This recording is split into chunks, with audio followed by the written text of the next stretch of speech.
Isi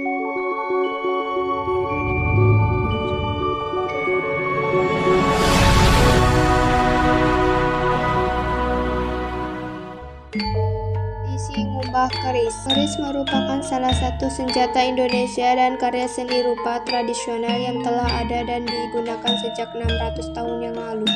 Pemakaian keris ada sejak masa Majapahit, yaitu pusaka milik para raja-raja. Setiap masyarakat harus mempunyai keris, baik masyarakat kalangan bangsawan ataupun masyarakat biasa wajib mempunyai keris. Keris memiliki berbagai bentuk yang dapat diamati dari berbagai sudut pandang dan mempunyai struktur yang berimbang dan termasuk jenis senjata tikam berbentuk unik yang masih terpelihara sampai saat ini.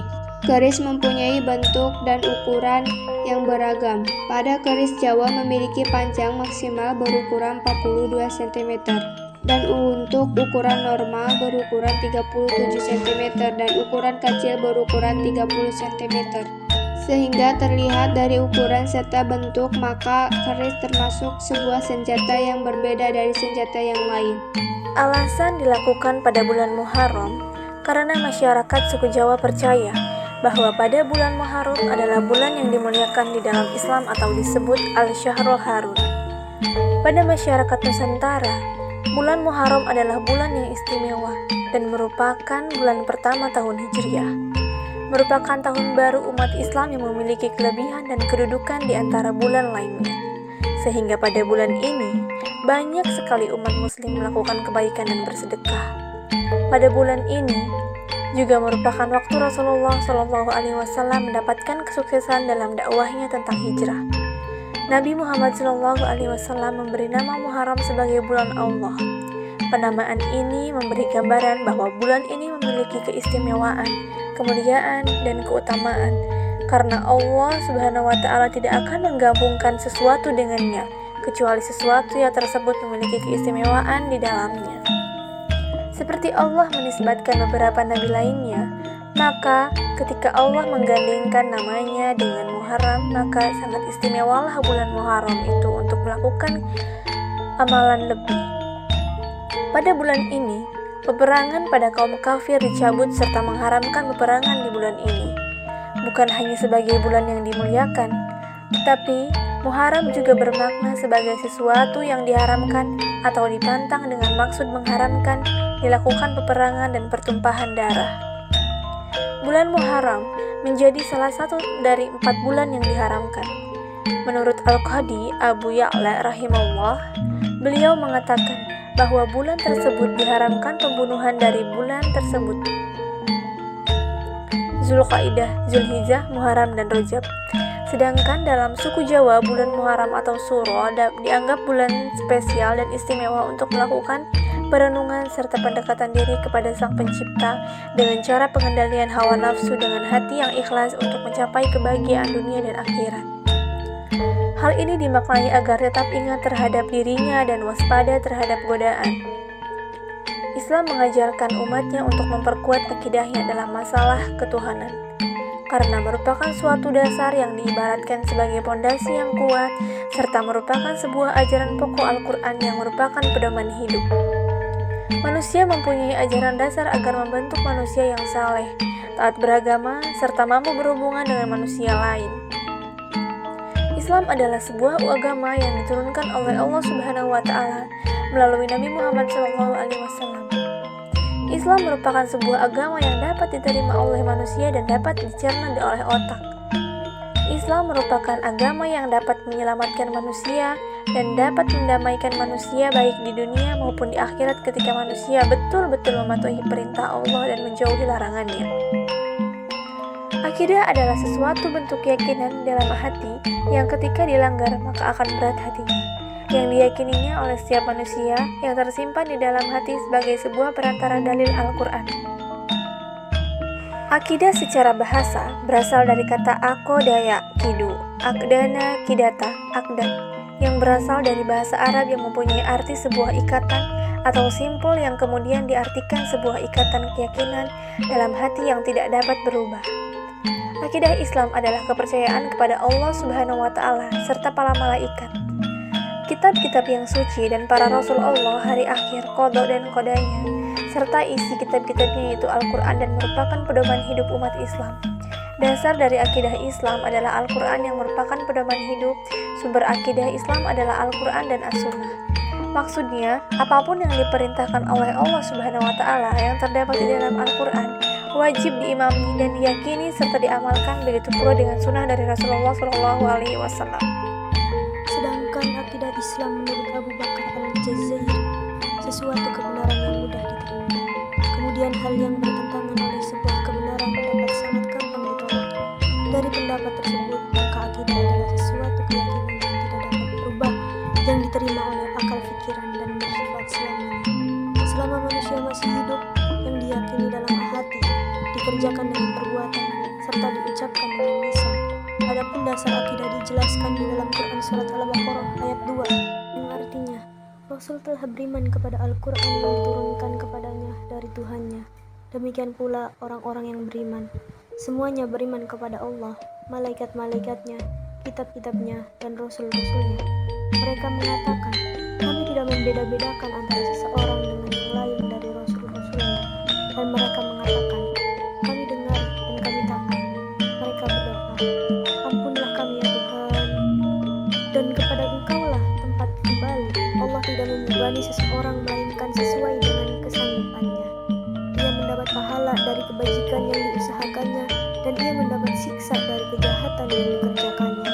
Mereka berdoa, ya Tuhan kami, janganlah Engkau hukum kami jika kami lupa atau kami tersalah. Ya Tuhan kami, janganlah Engkau bebankan kepada kami beban yang berat sebagaimana Engkau bebankan kepada orang-orang sebelum kami. Ya Tuhan kami, janganlah Engkau pukulkan kepada kami apa yang tak sanggup kami memikulnya. Beri maaflah kami, ampunlah kami, dan rahmatilah kami. Engkaulah penolong kami, maka tolonglah kami terhadap kaum yang kafir. Menurut para mufasir, ayat di atas mengandung makna bahwa Al-Quran merupakan petunjuk bagi manusia menyangkut tuntunan yang berkaitan dengan akidah, dan penjelasan-penjelasan mengenai petunjuk itu dalam hal rincian hukum-hukum syariat. Demikian satu pendapat. Bisa juga dikatakan Al-Quran petunjuk bagi manusia dalam arti bahwa Al-Quran adalah kitab yang maha agung, sehingga secara berdiri sendiri ia merupakan petunjuk. Banyak nilai-nilai universal dan pokok-pokok yang dikandungnya. Tetapi nilai-nilai itu dilengkapi lagi dengan penjelasan-penjelasan mengenai petunjuk, yakni keterangan dan rinciannya.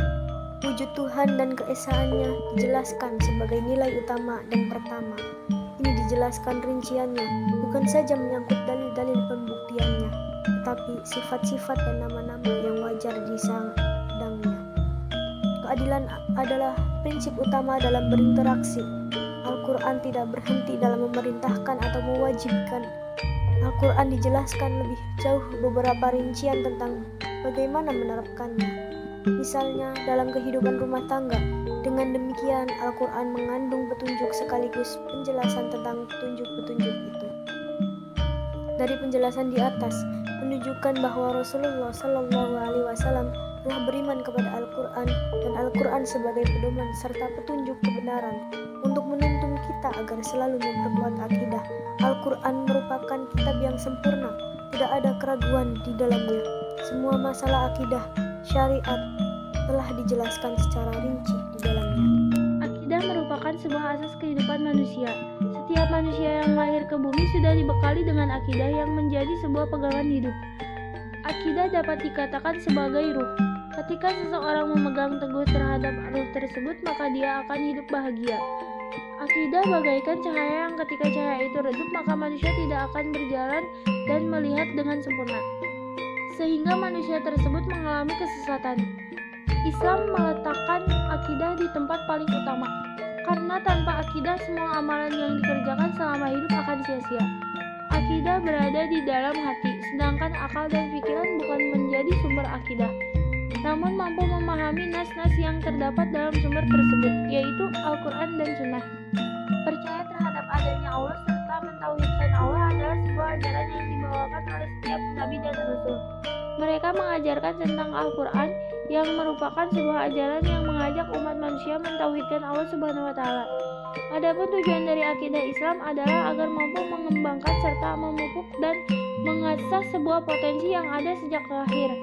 Yang kedua adalah mampu menjaga agar manusia tidak terjerumus dalam jurang kesesatan yang menyebabkan kemusyrikan, baik secara terang-terangan atau biasa disebut dengan syirik jali, yang berupa perkataan dan tindakan, dan syirik holi, atau yang berada di dalam hati seseorang.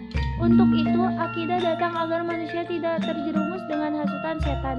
Tujuan lain akidah Islam adalah agar manusia terhindar dari pengaruh akal yang menyesatkan. Banyak sekali manusia yang tersesat oleh akal pikirannya sendiri, sehingga terkadang memunculkan keraguan di hidupnya. Kepercayaan tentang sebuah pusaka yang umumnya berhubungan dengan sesuatu yang mistik, kemampuan goib, dan percaya bahwa akan terhindar dari marah bahaya, penyakit serta kematian atau kekebalan dan kesaktian. Hal tersebut tidak diperbolehkan dalam Islam, serta sangat menolak mempercayai sesuatu memiliki kemampuan lebih pada benda yang tidak hidup dan bergerak. Hal tersebut dapat dikatakan mempercayai sesuatu selain daripada Allah atau menyekutukan Allah Subhanahu wa Ta'ala. Tetapi ketika sebuah tradisi tersebut hanya serta-merta dilakukan untuk proses pembersihan dan sebagai proses melestarikan sebuah budaya tanpa mempercayai sesuatu hal-hal mistik dan tidak mengharap imbalan dari benda pusaka tersebut, maka Islam memperbolehkan hal tersebut. Dalam perspektif Islam, salah satu acara untuk pendekatan diri kepada Tuhan adalah dengan melakukan kegiatan-kegiatan yang baik atau dengan cara memujinya. Di dalam Al-Quran dijelaskan bahwa salah satu jalan yang diterangkan adalah melaksanakan kebaikan. Dalam syariat dijelaskan bahwa tidak ada segala sesuatu selain dari Allah Subhanahu wa Ta'ala yang sanggup menolong sesuatu yang mustahil dicapai oleh manusia. Allah Subhanahu wa Ta'ala melarang hambanya untuk meminta pertolongan selain daripadanya. Konsep dari sebuah ajaran Islam adalah sebagai sesuatu yang ada di muka bumi dan langit merupakan milik Allah. Tidak ada satu makhluk yang diciptakan dengan sia-sia di bumi ini. Dialah Allah yang Maha Esa, yang patut disembah. Tidak ada makhluk yang disucikan selain Dia. Dia yang mengatur segala urusan di dunia, Sang Pemberi rizki dan Sang Penolong. Rubuhnya pondasi seseorang manusia dapat disebabkan oleh banyak hal. Salah satunya adalah melakukan kesyirikan seperti halnya yang dilakukan umat jahiliyah kepada Allah Subhanahu wa Ta'ala.